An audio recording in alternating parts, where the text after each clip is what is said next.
What helped Native Americans sleep warm during snowstorms? They used methods that still shock many historians today. In this icy hell, there stands a lone tipi, a thin tent made of animal skins that seems fragile and defenseless. It seems impossible that anyone could not only survive inside this cone, but also sleep warmly. In our minds shaped by Westerns, the life of Native Americans in winter seems like a constant struggle for survival at the limits of human endurance. We see images of people shivering from the cold and wrapping themselves in thin blankets. But what if I told you that these seemingly primitive dwellings were some of the most effective and ingenious examples of low-tech climate engineering in human history? Watch this video to the end, and you'll learn how Native Americans turned their tipis into cozy bedrooms during snowstorms, why their earthen huts stayed warm even without a fire, and what one simple physical principle allowed them to sleep through the blizzard howling outside. What I'm about to show you was in every winter dwelling, but it's not something you see in Western movies. When we look at a teepee, we only see the outer layer of sewn skins, but the most important secret of winter comfort was hidden inside. It was an inner lining, or as the Lakota called it, an ozan. This detail turned a simple tent into a highly efficient two-layer house. This liner was essentially a second wall, sewn from thinner, well-tanned hides, such as deer or elk. It was not an exact copy of the outer wall. The liner was attached to poles about 1.5 to 2 meters above the ground and hung freely, not reaching the floor by a few centimeters. The physics of this device was ingenious. An air gap was created between the outer covering of the teepee and the inner lining. This layer of still air served as an incredibly effective insulator, working on the same principle as modern double-glazed windows. It prevented cold air from outside from penetrating into the living space. But the liner had a second, equally important function. Cold air, which inevitably penetrated under the outer edge of the teepee, hit the bottom of the liner. It could not enter the living area and blow through the legs. Instead, obeying the laws of convection, this cold air was directed upward into the space between the two walls. As it rose, it mixed with the warm air from the central hearth and rushed toward the smoke hole at the top. In this way, the ozan created a controlled ventilation system. It provided a constant supply of fresh air to the fire, but did so in such a way that the people inside did not feel the slightest draft. This was vital for maintaining clean combustion and preventing smoke. The third function of the liner was related to humidity. In cold weather, condensation or even frost inevitably forms on the inside of any single-layer tent from people's breath. The liner intercepted this moisture. Water droplets or ice crystals formed on it rather than on the main covering, and did not drip onto the sleeping people in their beds. We are very interested in hearing your opinion. What do you think of such a simple but effective solution? Are you surprised by this level of engineering ingenuity? Write about it in the comments. And don't forget to subscribe to our channel to learn more about the hidden technologies of ancient peoples. Are you ready to learn the truth about how the climate control of the Great Plains worked? The central hearth was the heart of any dwelling, from a teepee to a dugout. But it was not just a fire lit on the floor. It was a carefully designed system that required constant control and a deep understanding of air currents. The hearth was not located strictly in the center, but was slightly offset toward the entrance. This was not accidental. This position improved the draft and allowed smoke to escape more efficiently through the smoke hole, which was also slightly offset. This created an optimal path for hot air. The hearth itself was a shallow pit, often lined with stones. These stones acted as a heat accumulator. They absorbed the heat from the fire and continued to slowly release heat long after the flames had died down. This saved fuel and kept the room warm at night. The main problem with any indoor fire is smoke. Native Americans solved this problem with the ingenious design of smoke flaps, or ears of the teepee. These were two triangular flaps at the top of the teepee, each controlled by a separate pole. These poles were accessible from the outside and allowed for precise adjustment of the smoke vent. Controlling these flaps was a real art. Depending on the strength and direction of the wind, the owner of the dwelling could turn them to create a kind of collar. This collar protected the opening from gusts of wind that could blow smoke back into the room, while at the same time creating a steady draft, like in a chimney. In a strong blizzard, the valves could be closed almost completely, leaving only a small gap. This minimized heat loss, but required maintaining a very weak smoldering fire to avoid smoke accumulation. In clear and windless weather, on the contrary, the valves were opened wide. Fuel was also of great importance. In forested areas, dry, hard wood was preferred, as it burned for a long time and gave off a lot of heat with minimal smoke. On the Great Plains, where trees were scarce, dried bison patties were the main fuel. They gave off an even, almost smokeless heat, ideal for heating a home. How difficult do you think it was to master such a system? But what if I told you that the main protection from the cold was not in the fire, but in what lay beneath their feet? In the next chapter, we will reveal the secrets of multi-layered floor insulation. The secret that modern builders pay thousands for: how to create a warm floor without a single technology. Many people forget that the biggest enemy in cold weather is not the air, but the frozen ground. The ground acts as a giant radiator, drawing heat from any object that comes into contact with it. Indigenous peoples understood this perfectly and never slept on bare ground. Their floor insulation system was multi-layered and well thought out. The first layer, which was laid directly on the frozen ground, was often a thick layer of dry grass, reeds, or fir branches. This loose layer created many air pockets that blocked the cold coming from the ground. Woven mats were laid on top of this base layer. They were made from willow twigs, cattail, or other plant materials. These mats were strong and even, creating a stable surface and serving as an additional barrier, preventing cold and moisture from rising. Skins were laid on top of the mats. These could be deer or elk skins, which served as a kind of carpet. They covered the entire living area, making the floor soft and comfortable for walking and sitting. This was the main layer used during the day. The real luxury began in the sleeping areas. On top of the usual skins, the warmest and thickest furs were laid, primarily bison skins taken during the winter.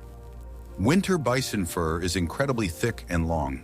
These skins were laid fur side up, creating an incredibly warm and soft bed. Sleeping on such a multi-layered feather bed was like sleeping on a modern orthopedic mattress with heating. A thick layer of grass, mats, and several layers of fur completely insulated the sleeping person from the cold ground. Body heat did not escape downward but was reflected back, warming the person. This multi-layered system turned the icy ground into a warm and dry island of life. Each layer performed its own function. It blocked the cold, blocked moisture, created an air gap, and provided softness. It was a simple but incredibly effective warm floor technology. Like this video if you are also amazed by this simple genius. What if I told you that everything you believed about the simple Native American teepee is not true? The teepee of the Great Plains is not just a cone. It is a masterpiece of aerodynamics designed to withstand hurricane-force winds and use snow as insulation. Its shape and location were as important as its materials. The first thing that catches the eye is the conical shape. Unlike a square house with flat walls, a cone offers minimal resistance to wind. Air flows smoothly around it without creating destructive pressure. This allowed the teepee to withstand storms that would easily break more complex structures. But the tip cone was not perfect, it was slightly tilted. The rear windward side was usually steeper, and the front, where the entrance was located, was more gradual. This shifted the top of the cone slightly forward, directly above the smoke hole. This design made the structure even more resistant to the prevailing westerly winds. The location of the camp and each individual teepee was critically important. Winter camps were always located in sheltered areas, in river valleys, among hills, or on the edge of a forest. These were natural wind barriers that took the brunt of the elements. The entrance to the teepee itself almost always faced east. On the Great Plains, the prevailing winter winds blow from the west and north. By placing the entrance on the east side, the inhabitants protected it from direct wind and snow drifts. In addition, this allowed the first rays of the morning sun to enter, warming and illuminating the dwelling. The door was a piece of thick hide, often stretched over an oval or rectangular wooden frame. It closed the entrance tightly, leaving no gaps for drafts. Sometimes a small vestibule or tunnel made of willow twigs was built outside, to provide additional wind protection. How much more comfortable do you think it was inside such a dwelling compared to modern tents? In the next chapter, we will leave the plains and enter a real earthen fortress, where blizzards could be completely forgotten. Let's move from the nomadic plains to permanent settlements along the Missouri River, to peoples such as the Mandan, Hidatsa, and Iroquois. Their solution to the winter cold was not mobile tipis, but monumental earthen dwellings. These were veritable fortresses, using the most ancient and reliable insulator, the earth itself. These houses were huge, reaching 15 meters in diameter. They were semi-underground structures. First, a shallow pit was dug, and then a strong frame was erected from thick logs. 4, and sometimes more, central posts supported the roof, from which thinner beams radiated. A thick layer of willow twigs and grass was laid on this frame. And on top of all this, the structure was covered with a thick layer of earth or turf. The thickness of this earthen cover could reach half a meter or more. In summer, grass often grew on the roofs of such houses, making them almost invisible against the landscape. The main secret of this dwelling was its thermal mass. The thick layer of earth had enormous thermal inertia. It heated up very slowly and cooled down just as slowly. In winter, the earth served as a powerful insulator, preventing internal heat from escaping and external cold from penetrating inside. Even when the outside temperature dropped to extreme levels, the temperature inside the dugout, near the walls, rarely fell below zero. The heat accumulated by the earth during the summer, as well as the heat from the hearth and the inhabitants themselves, was effectively retained inside this massive shell. The entrance to the dugout was designed with particular ingenuity. It was a long, low, covered tunnel that was also filled with earth. This tunnel acted as a cold vestibule, or airlock. Any cold air that entered the tunnel settled there and could not penetrate the main living area. Inside this huge circular room, it was surprisingly spacious. In the center was a large hearth, the smoke from which escaped through an opening in the roof. This opening also served as the only window, allowing a little light to enter. Sleeping areas were located around the perimeter. What you are about to see was, in essence, the apartment building of pre-Columbian America, designed for survival in the snowy forests. Let's move northeast to the lands of the Haudenosaunee Confederacy, or the Iroquois. Here, in the dense forests where snow lay for half the year, a completely different type of winter dwelling developed, the famous Longhouse. These houses were huge. They were long, narrow structures with rounded roofs, reaching lengths of 30 and sometimes 60 meters. Dozens of people, several related families, could live in one such house. And it was this collectivity that was one of the main secrets of their warmth. The frame of the house was built from poles dug into the ground, which were bent and tied together at the top to form an arch. This frame was covered with large layers of bark, most often from a willow tree. The bark was removed in the spring when it was flexible and laid on the frame like tiles. Over time, the bark dried out, becoming hard and waterproof. Unlike a teepee with a single hearth, a longhouse had a whole row of hearths. They were located along the central passageway. Every 2 families living opposite each other shared one fire. Thus 5, 10, or even more fires could burn simultaneously in a longhouse. All this enormous amount of heat was concentrated under one roof. Warm air from the many fires rose upward. Smoke vents were made along the ridge of the roof. These vents could be controlled with movable pieces of bark, regulating the draft and protecting against rain or snow. The living areas were located on both sides of the central passageway. These were platforms or bunks raised above the ground.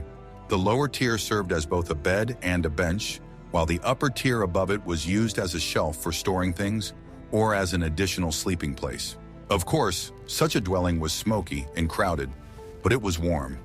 This system was based not on individual comfort, but on collective survival. The longhouse was a living organism, warming itself from within. Do you think it was easy to maintain order in such a large dormitory?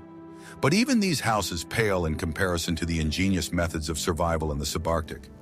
In the next chapter, we will learn how to sleep in the snow itself. Now we will travel to the harshest conditions, to the subarctic forests, the homeland of the Cree and Athabascan peoples. Here the winters were even longer and colder, and resources were even scarcer. And it was here that the skill of using the most obvious but also the most dangerous material, snow, was perfected. It should be clarified right away that we are not talking about the ice blocks used by the Inuit in the Arctic, but about snow shelters. The most famous of these is the quinzhee, or snow hut. This shelter could be built in just a few hours with nothing but snowshoes or a shovel. The construction technique was simple and effective. First, a huge pile of snow was dumped on a cleared area or simply on a dense snowdrift. Equipment could also be placed in this pile to save space inside. After that, the snow was left for a while to bake or compact under its own weight.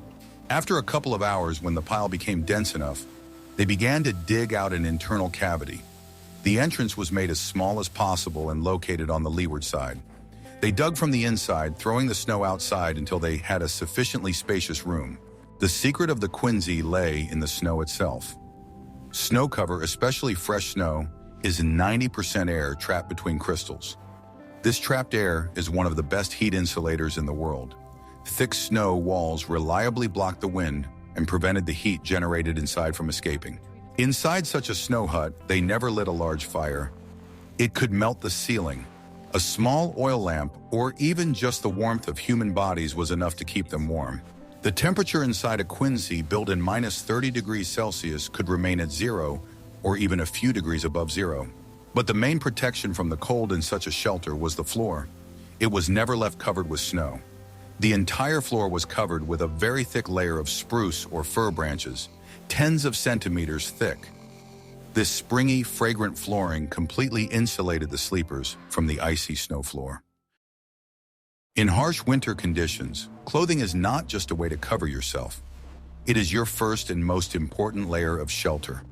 It is your personal, mobile fortress. The indigenous peoples of North America were masters at creating clothing that was lightweight, warm, and did not restrict movement. The key principle was layering. No one wore a single, thick, heavy garment. Warmth was retained by wearing several layers of lightweight clothing, which created air pockets. The air trapped between the layers was heated by the body and served as insulation. Materials were critically important. Softly tanned deer, elk, or caribou skins were considered the best. Contrary to popular belief, stiff bison skins were rarely used for clothing because they were too heavy and bulky. Deer skins, on the other hand, were treated with smoke to make them soft like fabric and prevent them from stiffening in the cold. Footwear was one of the most important elements. Moccasins were sewn to fit the foot precisely. Winter moccasins were tall, reaching to the middle of the calf, and were made of thicker leather. But the main secret was inside. The moccasins were stuffed with dry grass, moss, or bison wool.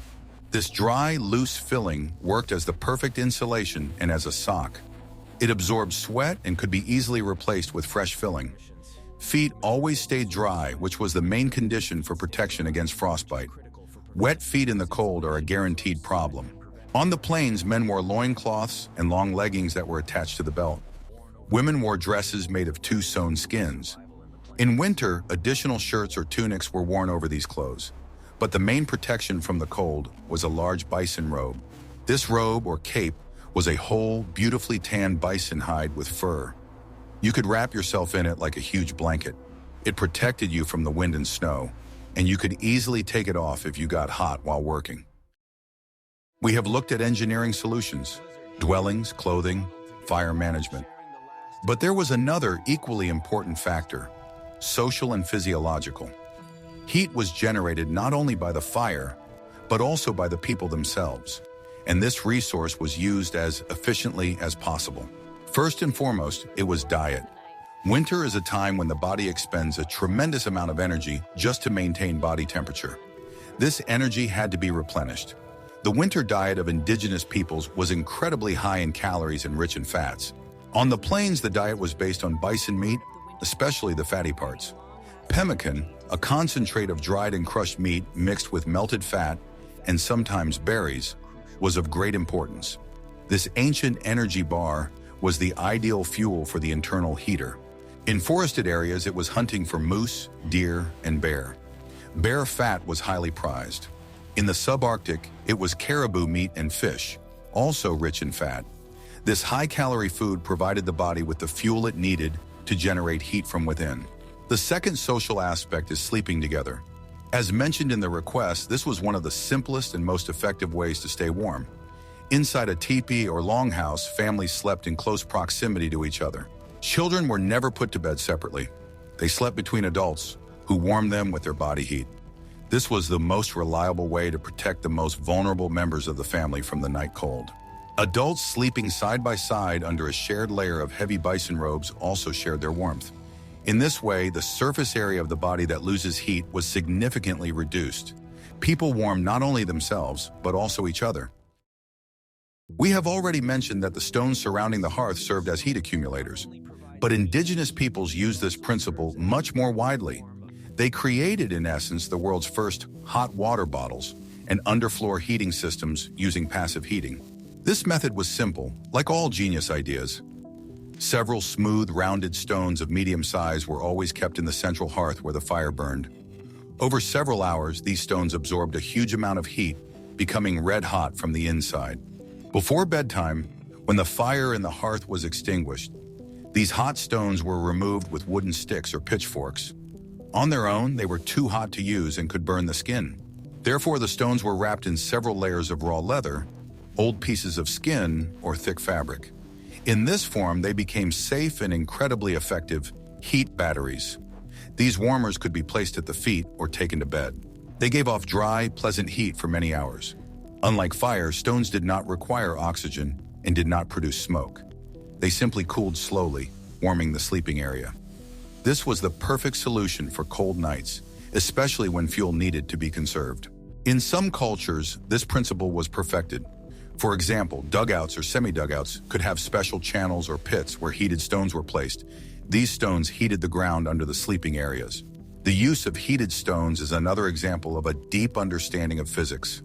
Indigenous peoples knew that heat could be stored and transferred. They used materials with high heat capacity, such as stone and earth, to create comfortable conditions without relying solely on the constant burning of wood. We can see that the survival of Native Americans in harsh winters was not a miracle or the result of some supernatural endurance. It was the result of thousands of years of experience, precise engineering, and a deep understanding of nature. Every dwelling, whether a mobile tipi, a monumental dugout, or a communal longhouse, was a perfectly tuned system. What other aspects of indigenous people's lifestyles or technologies would you like to see in our future videos? Perhaps you are interested in their hunting methods, food preservation techniques, or navigation skills. Share your ideas in the comments. And of course, don't forget to subscribe to our channel so you don't miss out on new research into the amazing secrets of the past.